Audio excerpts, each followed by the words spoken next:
Is James Jones.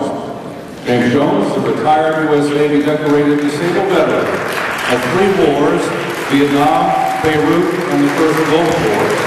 He earned degrees in education and business administration and is a small business owner running a human resources consulting practice, USI Consulting and Langholm. Mr. Jones, thank you for being here, sir.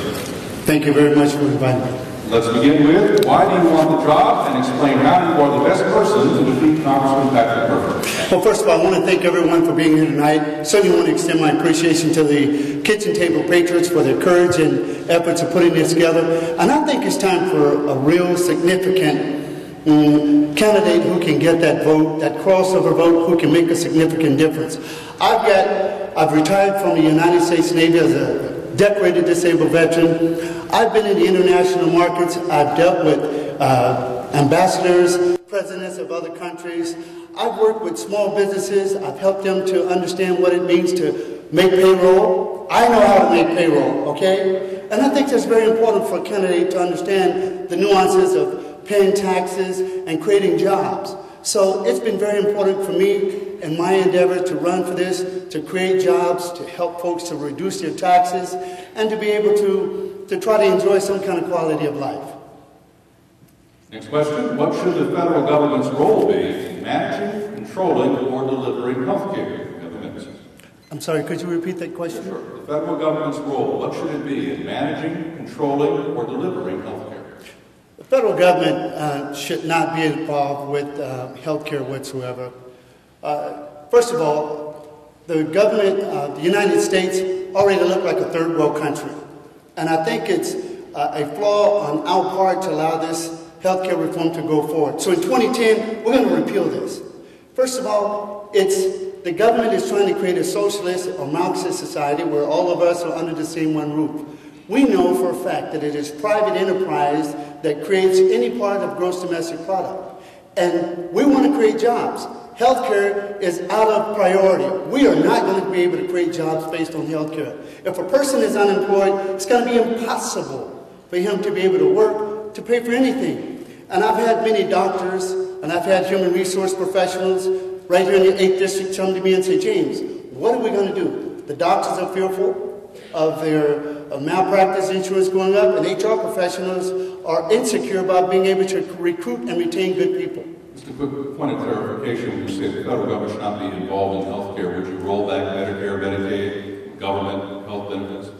I'm saying the federal government should not be involved with some of the Medicare programs.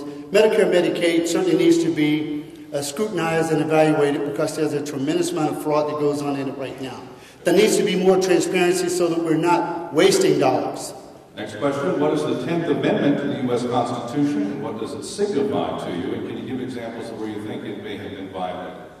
Well, I think, first of all, the 10th Amendment is put into the Constitution as a rule of law, and we've seen in more ways than one where the Constitution has been aborted by this administration. Our guy, Patrick Murphy, has an opportunity to ensure that we are actually following the rule of law in every aspect of government. We are here changing the contents of the Constitution, and unfortunately, it's not going to work because there are people like me and people like the Kitchen Table Patriots and people like all of us who are going to go for it and vote. In 2010, we're going to make those changes come about. Would you support state attempts to nullify provisions of the Health Care Act using the 10th Amendment? How do you think that might happen? Well, I think each state has its own guidelines, but I do think that is certainly one method of making sure that each state is not overburdened with the provisions of health care reform. They're already overtaxed, overburdened, as we can see in many other venues. Even Pennsylvania has enough government-sponsored health care as it stands. We got the programs for children, we have programs for indigents, we have free health care as it stands already. So adding to that and forcing each state under the 10th Amendment, I mean, it simply alters the Constitution, and the President said he would uphold the Constitution, and that's not happening. What specifically would you do to restore the financial health of the United States?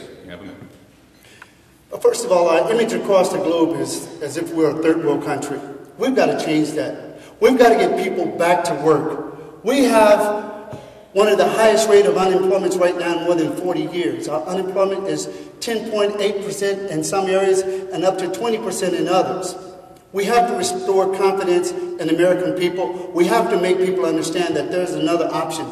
It's not imperative to raise taxes. Taxes should not be raised in the middle of a recession. There's no way that we're going to create any jobs for anyone in the middle of a recession. The middle class have already been overtaxed. And if you expect jobs to be created, it's not going to happen when you're pumping these kind of taxes on us. So I want the global community to know that we're going to make some changes here in America in 2010. This is a year of Jubilee, and this is a year that we're going to see change right here. Quick follow-up. So, obviously not a big tax guy. What else could you do?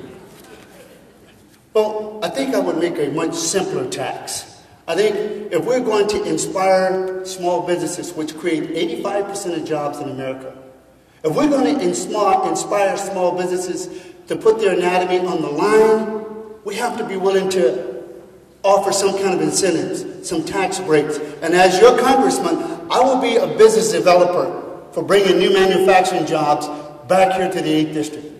Next question. Would you agree to limit your term in office? If so, how many terms would you limit yourself to? Well, first of all, I think it's the American people that will determine term limits. I think if a person is not doing their job, the American people, the people of the 8th District will be able to say, you're not recognizing my needs, you're not communicating well with me. Well, would you limit the term? Would you self-limit yourself?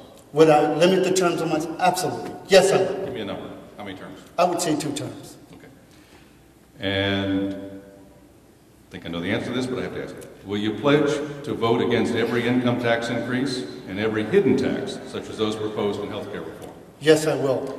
All right. More yes or no questions. Will you lead the fight to drill for oil in American fields? Yes, I will.